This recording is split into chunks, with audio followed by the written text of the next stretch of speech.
Good morning students. आज आप लोगों को हम इस वीडियो में air fourth chapter of your class air, इसमें हम बताने जा रहे हैं एटमॉस्फेयर के बारे में और उससे रिलेटेड बातें। देखिए, our earth is surrounded by a huge blanket of air called atmosphere। हमारा जो अर्थ है यह चारों तरफ से एक ब्लैंकेट के द्वारा कवर्ड है, ढका हुआ है, घिरा हुआ है, और उस ब्लैंकेट को हम बोलते हैं एटमॉस्फेयर। यह जो हमारा अर्थ, इसके चारों तरफ एक लेयर है, एक एयर का लेयर है, एक हवा का लेयर है जो चारों तरफ से इसको ढके हुए है, कवर किए हुए है, उसको बोलते हैं एटमॉस्फेयर। और जितने भी हमारे अर्थ पर लिविंग थिंग्स हैं, सभी लिविंग थिंग्स के लिए एटमॉस्फेयर जो है उसके सर्वाइवल के लिए यह बहुत जरूरी है। विदाउट एटमॉस्फेयर बिना एटमॉस्फेयर के, without air, it is not imagine for surviving. यह इमेजिन नहीं किया जा सकता है। You can not imagine for और सर्वाइविंग और एनी लिविंग बींग्स। किसी भी लिविंग बींग्स के लिए, किसी भी सजीव के लिए, उसके सर्वाइव होने के लिए यह इमेजिन ही भी नहीं किया जा सकता है। It is not possible. ये जो एयर है हम लोगों को ब्रेथ के लिए एयर प्रोवाइड करता है। साथ ही साथ सन रेज के हार्मफुल इफेक्ट से यह हमको प्रोटेक्ट करता है। Without this blanket of protection we would be baked alive in the heat of the sun during day.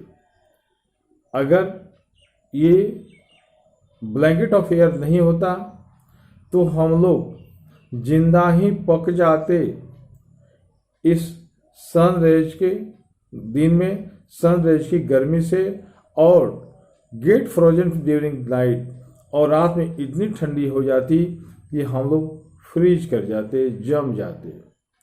So it is this mass of air that has made the temperature on earth livable।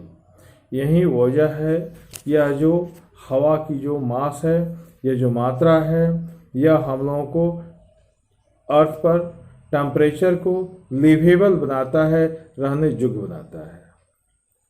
अगर ये air नहीं होता तो यहाँ का जो condition है, situation है, वो लिवेबल नहीं होता। यहाँ पर रहना संभव नहीं था, जिंदा रहना संभव नहीं था। इसलिए कि दिन में सनरेज के हीट से हम लोग जल सकते थे, पक सकते थे, और रात में इसके ठंडे से हम लोग फ्रीज कर जाते, जम जाते। और यह एयर जो है वह ये दोनों से बचाता है। इसलिए कि रात में जो एयर है वह रेडिएशन होता है, या गर्मी को ऑब्जर्व करके रखता है, या उसको ऊपर नहीं जाने देता है। और दिन में जो सनरेज आते हैं उसको सारे हीट को अंदर तक नहीं आने देता है, जिससे यह यहाँ अर्थ सरफेस लिवेबल है, रहने योग्य है। अब बताने जा रहे हैं आप लोगों को हम composition of the atmosphere. Atmosphere बना कैसे है? तो देखिए, आपके बुक में फिगर 4.1 दिया हुआ है। इसमें देखिए, यह जो एटमॉस्फेयर है यह डिफरेंट टाइप्स ऑफ गैसेज से बना हुआ है। बहुत प्रकार के इसमें गैसेज हैं, लेकिन मेनली नाइट्रोजन और ऑक्सीजन है। और उन दोनों में भी नाइट्रोजन्स का जो क्वांटिटी है वो बहुत ज़्यादा है। 78% part of atmosphere is nitrogen, and only 21% part of this atmosphere is oxygen. Rest 1% जो है उसमें there are different types of gases as carbon dioxide, argon, ozone and other dust particles etc. ये सारे हैं। इस तरह से हम कह सकते हैं कि हमारे अर्थ सरफेस पर जो एटमॉस्फेयर है उसमें सबसे ज़्यादा मात्रा क्वांटिटी नाइट्रोजन की होती है 78%, और ऑक्सीजन का क्वांटिटी 21% होता है। तो 78 और 21 मीन्स 99%, और रेस्ट जो 1% है उसमें सारे गैसेज हैं, रेस्ट जो भी गैसेज हैं हमारे एटमॉस्फेयर में, या गैस टाइनी डस्ट पार्टिकल्स हैं जो हमारे एयर में वो भी हैं। इस तरह से अब देखिए ऑक्सीजन और नाइट्रोजन के बारे में बताएंगे कि we take some amount of nitrogen into our lungs and exhale it. जब हम लोग सांस लेते हैं तो इस जो डिफरेंट टाइप्स ऑफ गैसेज है उसमें से ऑक्सीजन तो हम लोग सांस में लेते ही हैं, साथ ही साथ उस ऑक्सीजन के साथ कुछ नाइट्रोजन भी हमारे लंग्स में चले जाते हैं। सांस में उसको हम ले लेते हैं, इनहेल कर लेते हैं, और फिर उसको एक्सहेल भी कर देते हैं, बाहर निकाल भी देते हैं। But plants need nitrogen for their survival. जो प्लांट्स हैं उसको बहुत ज़्यादा आवश्यकता होती है उसको सर्वाइव करने के लिए नाइट्रोजन की। आपको बताते हैं कि प्लांट्स को ग्रीन रखने के लिए नाइट्रोजन की होना बहुत ज़रूरी है, और यही वजह है उसमें हरियाली रखने के लिए, यही वजह है कि हमारे फार्मर्स जो है वह उसमें आर्टिफिशियल नाइट्रोजन, जिसको आप लोग यूरिया कहते हैं, उसको डाल करके नाइट्रोजन को सप्लाई करते हैं, ताकि उसको एक्स्ट्रा नाइट्रोजन दे करके उसको हम उसके ग्रीननेस को, उसके हरियाली को, उसके लाइफ को रखें, बरकरार रखें। अब आपको बताएं कि जो प्लांट्स हैं they can not take nitrogen directly from the air. वे प्लांट से जो हमारे एटमॉस्फेयर में जो नाइट्रोजन्स हैं उस नाइट्रोजन्स को वे डायरेक्ट इनहेल नहीं करते हैं। ये जो प्लांट्स हैं ये उस हमारे एटमॉस्फेयर के नाइट्रोजन्स को डायरेक्ट नहीं लेते हैं। वह bacteria that live in soil and roots of some of the plants take nitrogen from the air and change it form so that plants can use it। ये जो बैक्टीरिया है या हमारे प्लांट्स के जो रूट्स हैं वे नाइट्रोजन को लेते हैं और ले करके उसको उस रूप में चेंज करते हैं, उस फॉर्म में चेंज कर देते हैं जिसको वे ले सकते हैं। वे डायरेक्ट एटमॉस्फेयर से नहीं लेते हैं। Oxygen second most plentiful gas in the air.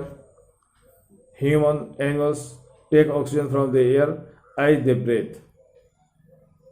या दूसरा ऑक्सीजन जो है सो दूसरा सबसे ज़्यादा मात्रा में अवेलेबल रहने वाला एटमॉस्फेयर में यह गैस है, जिसको सभी एनिमल्स और ह्यूमंस ब्रेथ में लेते हैं। Green plants produce oxygen during the photosynthesis. सूर्य की किरण की उपस्थिति में फोटोसिंथेसिस एक एक्टिविटी है जो सनराइज में ही होता है, जो सन रेज में ही होता है, और उसके द्वारा वे कार्बन डाइऑक्साइड को ऑब्जर्व करते हैं और ऑक्सीजन को डिस्चार्ज करते हैं। In this way oxygen content in the air remains constant. इस तरह से हम कह सकते हैं कि जो हमारे एटमॉस्फेयर में जो ऑक्सीजन है वो बराबर कांस्टेंट रहता है, उसकी मात्रा स्थिर रहती है। अब आप इसको जब स्थिर रहती है आप इसको आप इमेजिन कर सकते हैं कि if we cut trees then this balance gets disturb. यदि हम लोग सारे पेड़ों काट देते हैं तो ये जो बैलेंस है जो हम लोग के लिए वह ऑक्सीजन जो हम लोगों को देता है, हमारे कार्बन डाइऑक्साइड को ऑब्जर्व करता है, वह बैलेंस डिस्टर्ब हो जाएगा। हम जो कार्बन डाइऑक्साइड डिस्चार्ज करते हैं, ह्यूमन या एनिमल्स, वह कार्बन डाइऑक्साइड को ऑब्जर्व करके ऑक्सीजन देता है। अगर पेड़ों को काट दिया गया तो फिर कार्बन डाइऑक्साइड को ऑब्जर्व नहीं किया जा सकता है, और ऑब्जर्व जब नहीं किया जाएगा तो कार्बन डाइऑक्साइड हमारे एटमॉस्फेयर में बढ़ जाएगा और हमारा जो एटमॉस्फेयर है उसका बैलेंस जो है वह डिस्टर्ब हो जाएगा। कार्बन डाइऑक्साइड भी एक बहुत बड़ा इंपॉर्टेंट गैस है। जो भी ग्रीन प्लांट्स हैं वो उसको ऑब्जर्व करते हैं और उसके द्वारा अपना फूड बनाते हैं। ह्यूमन और एनिमल्स उसके के द्वारा जो डिस्चार्ज कार्बन डाइऑक्साइड है उसको लेते हैं और वह ऑक्सीजन डिस्चार्ज करते हैं। इस तरह से the amount of carbon dioxide release by human and animals seems to be equal to the amount of the use by the plants. इस तरह से हमारे द्वारा जो डिस्चार्ज किया गया जो कार्बन डाइऑक्साइड है और उसके द्वारा जो डिस्चार्ज किया गया ऑक्सीजन है या इनहेल किया गया जो कार्बन डाइऑक्साइड है वह बराबर इक्वल रहता है, इक्वल अमाउंट में रहता है, जिसके वजह से हमारा एटमॉस्फेयर बराबर बैलेंस रहता है। जबकि the balance is offset is by burning of fuels. अब ये तो हमारे द्वारा डिस्चार्ज ब्रेथ से और उसके द्वारा इनहेल किए गए कार्बन डाइऑक्साइड से वह बैलेंस रहता है। लेकिन अगर जो हम लोग फ्यूल जो जलाते हैं अगर उसकी क्वांटिटी काफ़ी ज़्यादा है, जैसे कोल है, पेट्रोलियम है, उसको जो हम लोग जलाते हैं वह जो या इंडस्ट्रियों में, फैक्ट्रियों में जो फ्यूल्स जलाए जाते हैं उससे billions of tons carbon dioxide added in our atmosphere. बहुत ज़्यादा ये कार्बन डाइऑक्साइड हमारे एटमॉस्फेयर में ऐड हो जाता है और यही वजह है कि इसका रिजल्ट क्या होता है कि increased volume of carbon dioxide is affecting the earth weather and climate. जो इस वेदर एटमॉस्फेयर में जो बहुत ज़्यादा कार्बन डाइऑक्साइड की मात्रा बढ़ जाती है वह हमारे अर्थ के वेदर को और क्लाइमेट को अफेक्टेड करता है। आपको अब हम बताएं पहले ग्रीन हाउस। ये ग्रीन हाउस क्या है? Carbon dioxide release in the atmosphere creates green house effect. जो कार्बन डाइऑक्साइड हमारे एटमॉस्फेयर में रिलीज किया जाता है वह ग्रीन हाउस इफेक्ट बनाता है।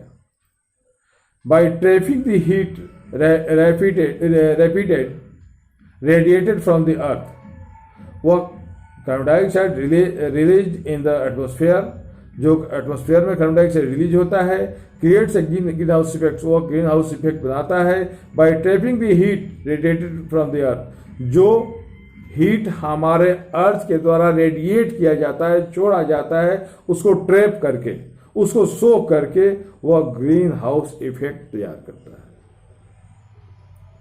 कार्बन डाइऑक्साइड एटमॉस्फेयर में ग्रीन हाउस इफेक्ट बनाता है जो हमारे अर्थ के द्वारा जो रेडिएशन होता है, जो हीट का रेडिएशन होता है, उसको ट्रैप करके, उसको सोख करके ग्रीन हाउस इफेक्ट बनाता है।